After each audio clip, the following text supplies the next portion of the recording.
Hi, my name is Judith Lopez and I'm from Western Governors University. Today, I will be talking about attention deficit disorder in school-aged children. Did you know that there is 3 to 7% of children diagnosed with attention deficit disorder? In order to understand this a little bit more, I'm going to be explaining it in 4 main topics. Misconception of attention deficit disorder, types of attention deficit disorder or ADD, the symptoms, the importance of parents and teachers. Over the years, most of the people have had an informal understanding that attention deficit disorder in children are children that are active and impulsive. There is a particular type of ADD that does not exhibit these symptoms. This type is the predominantly inattentive type. This is when a child has problem with focus and is not hyperactive or impulsive. Here is when parents and teachers perceive their child as that they may have ADD as being a slow learner because they're not hyperactive or impulsive. So, what is ADD? It's a complex, dynamic process of selecting and engaging what is necessary to notice, to do, to remember, moment to moment. Immediately when you hear ADD, it comes to mind that a child that is very impulsive, that is uncontrollable or disruptive. And this is just a myth. And it's not always the case. It is a problem of focus. And it's a chemical problem in the brain. So most of the parents think that because a child can play for hours in a video game or anything that they like to do, they can just do the same thing in school. Let me tell you a story about Larry. Larry is a boy that he's very good in hockey. So his parents mentioned that he is a good goalie and his team just won the state championship.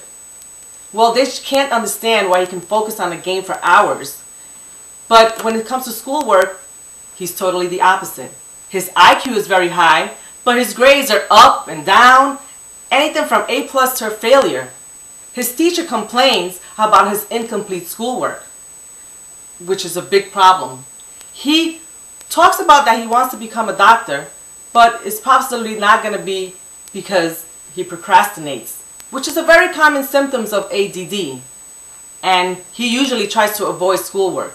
His teacher says that he usually stares out the window or up in the ceiling. And he's usually never there, or his mind is not there. So Larry talks about his last report card, that he went into his room to cry because it was so bad. He does not understand why he does so good in hockey, but he just can't do the same thing in school. Although he tries, he just cannot make it happen. So I'm going to move on to the 3 steps of the 3 types of ADHD. We have the inattentive type, the hyperactive impulsive type, and the hyperactive inattentive type. I'm emphasizing today with the inattentive type. In order to be diagnosed with the inattentive type, you have to have more than 6 inattentive symptoms and less than 6 hyperactive symptoms for more than a period of 6 months.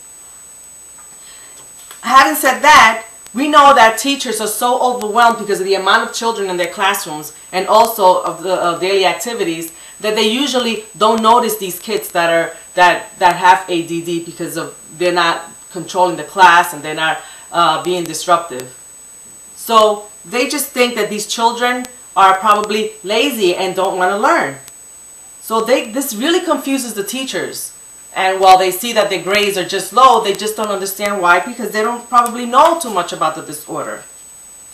And these are the symptoms that we probably need to look for in order to see if our children fall into this type of disorder. Often, they fail to give a close attention to details, often have difficulty sustaining attention in tasks or play activities. They often become easily distracted by irrelevant sights, sounds, and extraneous stimuli. Often have difficulty organizing tasks and activities. Often avoid tasks such as schoolwork or homework that required sustained mental effort. They often is forgetful in the daily activities. Often does not seem to listen when spoken to directly. These are just a few of the ones that I have here that I just mentioned. The importance of parents and teachers It's something that is very essential in every child's life. Since we are the grown-ups and they're the children, they really don't know what's wrong with them. So we just need to see if there is something wrong if we see that they're not doing well in school.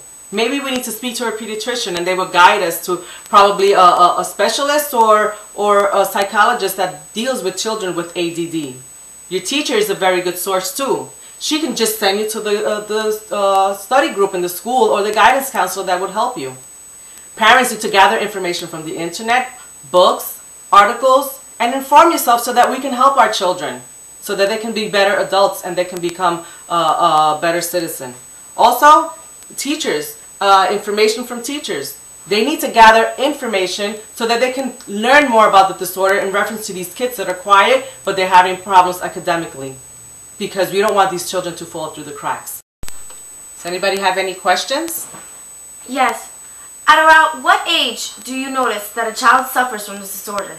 Usually the symptoms are pro-evident prior to 7 years of age, but it needs to be diagnosed in a school setting where their schoolwork is weak, and this is when you notice that they're not paying attention. Anyone else? Is it hereditary? Yes, it usually comes from first line or a close relative. Do they have problems socializing? No, they usually have the desire to be with friends and peers. Anyone else? Okay, thank you for coming, and I really appreciate you being here on my presentation. I just wanted to let you know that if you want more information on the topic, I do have a research paper that you can get a copy of. So thank you for coming and have a nice day. Thank you.